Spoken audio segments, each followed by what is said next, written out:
একটাই লক্ষ্য গণপ্রজাতন্ত্রী বাংলাদেশ সরকারের মৎস্য প্রাণী সম্পদ মন্ত্রণালয় কর্তৃক দেশের বিভিন্ন জেলাকে টোটাল 38টি জেলাকে দুটি ক্যাটাগরিতে ভাগ করা হয়েছে। একটা এক ক্যাটাগরি আর একটা ক্যাটাগরি বি। আমরা চাঁদপুর বলছি ক্যাটাগরি এতে। ক্যাটাগরি এর মূল আর ক্যাটাগরির পার্থক্য হলো এই জায়গায় এখানে ইলিশ এবং অন্যান্য কোনো মাছে এখানে এই 22 দিনে ধরা যাবে না। আর ক্যাটাগরি বি হচ্ছে শুধু ইলিশটা অন্যান্য মাছ ধরা যাবে। তো এখানে মোহনপুর নৌপুলিশ আসলে এই অঞ্চলের মধ্যে আর পার্শ্ববর্তী অনেকগুলো ফাঁড়ি আছে, থানা আছে। এখানে বাইকটা রোল প্লে করে সবসময় আমাদের মন্তব্য সবসময় গুরুত্বপূর্ণ ভূমিকা পালন করে। এখানে আমাদের মৎস্য বিভাগ, আমাদের উপজেলা প্রশাসন এবং নৌপুলিশ, আমাদের থানা প্রশাসন সবাই মিলে আমরা কাজ করি। আমাদের এখানে এই 22 দিন আসলে দেখতে দেখতেই চলে যাবে। 22টা দিন খুব কম সময়। আমাদের দেশের যে বর্তমানে যে 18 কোটি প্লাস জনসংখ্যা, এই জনগণের 12 থেকে 13% কোনো না কোনোভাবে কে মস্তিষ্কের সাথে সম্পৃক্ত। আমরা এই 22টা দিন যদি আমরা আমাদের মা ইলিশগুলোকে ডিম ছাড়তে যদি আমরা যদি সুযোগ দিই, তাহলে আমরা কি পরবর্তী বছরে আমরা কি ভালো একটা কি ইলিশ আমরা পাবো। যেমন একটা ইলিশ আমি যদি বললাম করি 20 থেকে 25 কোটি ডিম দেয়, তাহলে এই ডিমগুলো যদি আমরা কি একটা ফুটানোর ব্যবস্থার সুযোগ দিই, তাহলে আমরা পরবর্তী বছর আমরা কি একটা বছরে যদি আমরা যদি একটু কষ্ট করি, আমাদের জেলাবাসীদের জন্য সরকার বিভিন্ন কর্মদানের ব্যবস্থা করেছেন। আমরা ওটুকু সন্তুষ্ট থেকে একটু যদি আমরা ধৈর্য ধরে তাকে কামড়ে হলেও যদি আমরা কি একটা সফল নিজেরা যদি কাজ করতে পারি, তাহলে আমাদের যে উপজেলা প্রশাসনের যে কাজ, আমাদের থানার যে কাজ, আমাদের কোস্টগার্ডের যে কাজ, নৌপুলিশের যে কাজ, এটা অনেক কাছে সহজ হবে। তবে এই আমি জয়েন করার পর থেকে একটা তিক্ত অভিজ্ঞতার কথা বলি। গত অভিযানেও আমাদের টাস্ক ফোর্সের সদস্যরা এখানে আহত হয়েছে। আমি আমাদের জেলা ভাইদের যে প্রতিনিধি যারা আছেন, আমাদের জনপ্রতিনিধিবৃন্দ আছেন, তাদেরকে আমি বিনয়ের সাথে তাদের দৃষ্টি আকর্ষণ করবো। সেটা হলো আপনারা আপনাদের গ্রামে, আপনাদের পাড়ায়, মহল্লায় কারা জেলা ভাই আছেন তাদেরকে আপনারা চিনেন, তাদেরকে আমাদের বোঝাতে হবে। আমরা ইতিমধ্যে প্রত্যেকটা ঘাটে, প্রত্যেকটা গ্রামে আমি কোটাপোটি করেছি, অনেকের সাথে কথা বলেছি।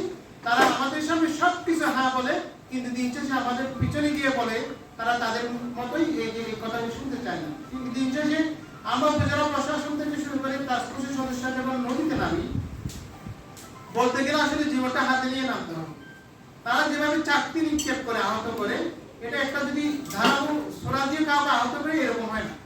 আমাদের হেলমেট নিয়ে, লাইফ জ্যাকেট নিয়ে নদীতে নামতে হয়। কিন্তু একটা বাস্তব সত্য, নৌপুলিশে চাকরি করতে এসে আমি দেখেছি, সেটা হলো আমরা সমতলে আমাদের বিভিন্ন জনগণের সহায়তা দ্রুত পাই, নৌপথে নদীতে আমরা কারো সহায়তা পাই না। তাহলে এক্ষেত্রে সহায়তা দিতে হলে আমাদেরকে কার সহায়তা পেতে হবে? জেলে ভাইদের। তো আপনাদেরকে আপনাদের সহায়তা আমরা চাইব।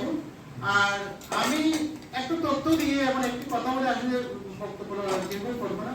আমাদের সুমন ভাইয়ের একটা বক্তব্যে চলে আসছে যে আমাদের বাবুবাজারে যে সময়টুকুর কথা উল্লেখ করেছেন, এটার প্রতি আমার বিশেষ দৃষ্টি থাকবে। ওই সময় যেন ওখানে অবৈধভাবে মৎস্য বিপণন যেন না হয়, সেটা আমি দেখবো। আর অন্যান্য যে বিষয়গুলো আছে সেগুলো আমি নোট নিয়েছি। আর জেলা ভাইদের প্রতি আমাদের বিশেষ অনুরোধ থাকবে, আমাদের যেন একটু সহযোগিতা করা হয়।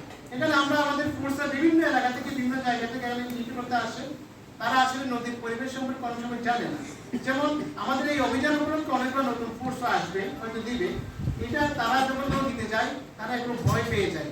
যেভাবে আমাদের সেক্রেটারি যথার্থই বলেছেন, তারা যে গতিতে এই যে 4 সিলিন্ডার কোড বলে এগুলাকে, আমাদের স্পিড বোট কিন্তু তাদেরকে দৌড়াই ধরতে পারে না। তারা এমন ভাবে, আমি বাস্তব আরেকটু অভিজ্ঞতা বলি, নদীতে তারা যখন আমাদের স্পিড বোট দেখে, তখন তারা একটা সিগন্যাল দেয়। এই সিগন্যাল পাওয়ার সাথে সাথে আমাদের স্পিড বোট সাথে সাথে গিরে ফেলে তারা। হয় এখান থেকে পুলিশকে হয় পালায় আসতে হবে, নাহলে এখানে গিয়ে আমাদেরকে বল প্রয়োগ, শক্তি প্রয়োগ করতে হবে। তাহলে আমরা পালাইও আসবো না, আবার শক্তিও যেন প্রয়োগ করতে না হয়। এই জন্য আমি আপনাদের সহযোগিতা চাচ্ছি। আমরা সকলেই মিলে যদি সম্মিলিতভাবে কাজ করি, সবাই সব পরস্পরকে সহায়তা করি, তাহলে আমাদের এই মাইলিশ অভিযান সাকসেস হবে, সফল হবে। পরিশেষে আমি সকলের সার্বিক সহায়তা কামনা করি এবং আজকের এই অনুষ্ঠানের সফলতা ও সার্থকতা কামনা করি। মাইলিশ অভিযান আমাদের যে সরকারি যে গোল, এটা যেন আমরা 100% অর্জন করতে পারি, সেই আশা, প্রত্যাশা এবং প্রত্যয় ব্যক্ত করে সবাইকে ধন্যবাদ জানিয়ে আমার বক্তব্য এখানে শেষ করছি। আসসালামু আলাইকুম।